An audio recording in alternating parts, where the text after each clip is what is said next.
A paz do Senhor. Seguimos hoje com os salmos de número 70, 71 e 72, encerrando o livro de número 2 do Inário de Israel, os Salmos.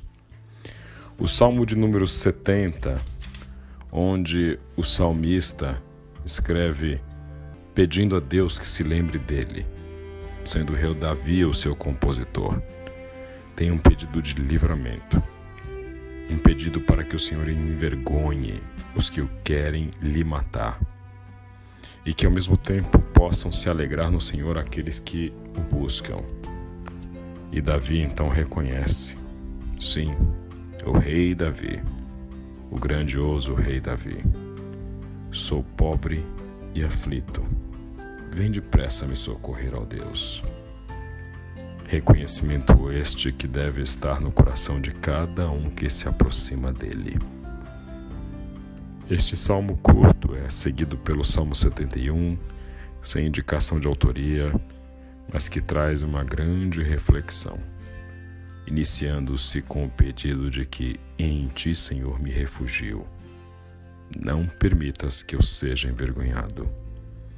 Este receio, que em quantas e quantas vezes encontra eco em cada um dos nossos lábios, é exposto aqui pelo salmista, que lembra ao Senhor que confia nele desde a sua infância, de que esta sua vida é um exemplo para muitos, pois o Senhor tem sido a sua força e o seu refúgio. E pede então ao Senhor: não me rejeite na minha velhice. Não me abandones quando me faltam as forças. Esta necessidade que se acentua nas fases extremas da vida onde somos mais frágeis, quais sejam a infância e a fase de maioridade dos idosos, são demonstrações de que nestes momentos precisamos e muito do socorro do Senhor. Todas as vezes em que somos frágeis, precisamos que Ele haja em nosso favor. O salmista chega a dizer, inclusive, que nesses momentos de luta, vão alguns dizer: Deus o abandonou. Vamos persegui-lo e prendê-lo, pois agora ninguém o livrará. Mas o salmista então discorre sobre o que o Senhor faz com aqueles que duvidam do seu poder. E então encerra dizendo: quem se compara a ti?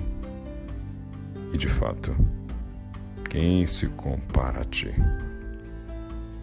E no versículo 20, então ele diz: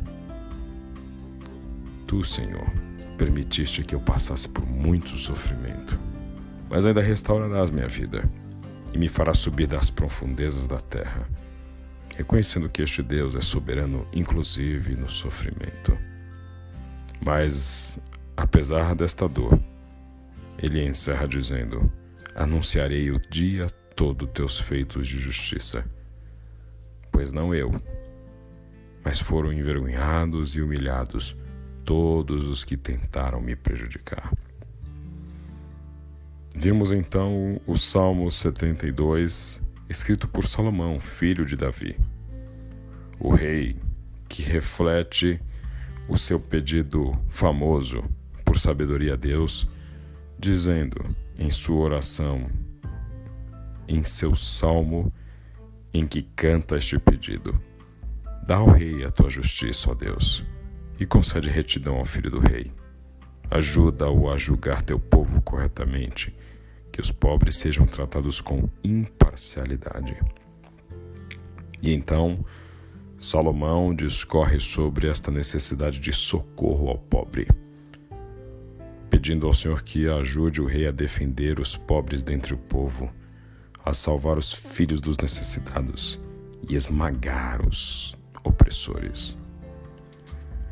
Desta forma, deixa claro Salomão que o reinado do justo precisa ter como características o florescimento de mais justos, a paz, consequentemente, a demonstração de poder deste reino, e com a demonstração de poder, o reconhecimento externo, ao mesmo tempo em que demonstra esse poder e é reconhecido externamente, também é reconhecido pela sua luta pelo oprimido. Este rei então se torna alvo da oração do povo.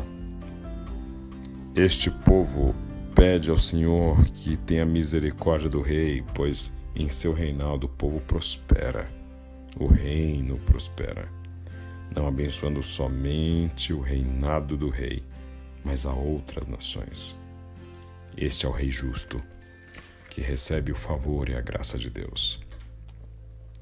Vimos então, nestes 3 salmos que encerram o livro 2 deste livro maravilhoso, uma luta constante de Deus pelos oprimidos. A palavra de Deus é recorrente em demonstrar que Jeová é o Deus que resgata o pobre, o oprimido e o necessitado do meio de suas lutas. Salmos que expressam essa característica divina mais do que simples desejo por justiça e igualdade entre os homens por parte dos salmistas, revelam uma característica do próprio Deus. Ele vai socorrer a todos, mas sua preferência é por aquele que mais precisa de socorro. Como um pai que ama igualmente seus filhos, mas que socorre aquele que mais precisa de ajuda. Essa característica divina tem 2 implicações lógicas na relação de Deus com o homem. A primeira, de fato, Deus está interessado em socorrer ao necessitado, pois seu aguçado senso de justiça inclina-se para o mais fraco, para quem não consegue se defender, para aquele que sofre, para o pobre, o órfão, a viúva, o estrangeiro, a mulher, a criança. Jesus foi a demonstração do Deus encarnado, que quer crianças como donas do reino de Deus, e os que não têm valor para o mundo, como os primeiros que se sentam à mesa do banquete. E como segunda implicação lógica, se você quer receber algo de Deus, precisa reconhecer primeiro que é o necessitado da história. A Bíblia declara explicitamente que Deus resiste ao soberbo, mas dá graça aos humildes. Ou seja, para receber algo de Deus, você precisa, e eu, reconhecer-se como pobre de espírito, necessitado da graça, do favor do Rei. Deus não ajuda a gente a acumular poder. Deus não ajuda a gente que acha que não precisa de ajuda. Ele age em favor dos oprimidos. Por isso, se quer receber algo de Deus, reconheça sua pequenez. Reconheça sua fragilidade diante dele. Pois, diante dele, somos realmente pequenos e fracos. Sim, todos somos, mas só alguns reconhecem. Que sejamos estes. Que Deus te abençoe.